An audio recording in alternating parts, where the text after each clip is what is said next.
नमस्कार, Monika's Marathi corner या YouTube चॅनलमध्ये तुम्हा सगळ्यांचं अगदी मनपूर्वक स्वागत। जात्यावरची घर घर देई ओवीला बहर। पूर्वीच्या काळी पायलीचं दळण हे पहाटेच्या प्रहरी केलं जायचं। शक्तीचं काम असायचं, पण या शक्ती बाहेरच्या कामाचे श्रम न जाणवता पार पडण्यासाठी ओवी गाण्याची प्रथा खूपच विलोभनीय आहे, यात शंका नाही। आपली आई इतकं दळण एकटी दळते आहे हे पाहून तिची छोटी मुलगी हौसेने तिला मदत करण्याचा प्रयत्न करते, तेव्हा तिच्याशी ओवीतच तिची आई कानगोष्ट करते।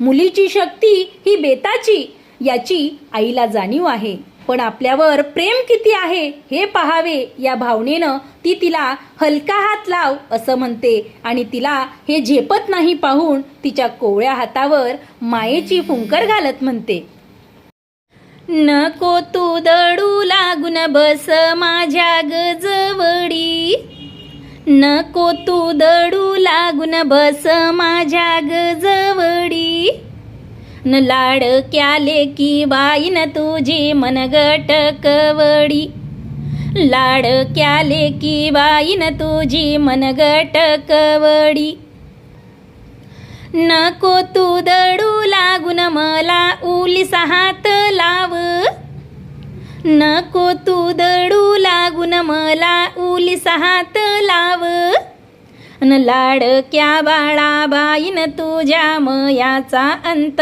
पाव।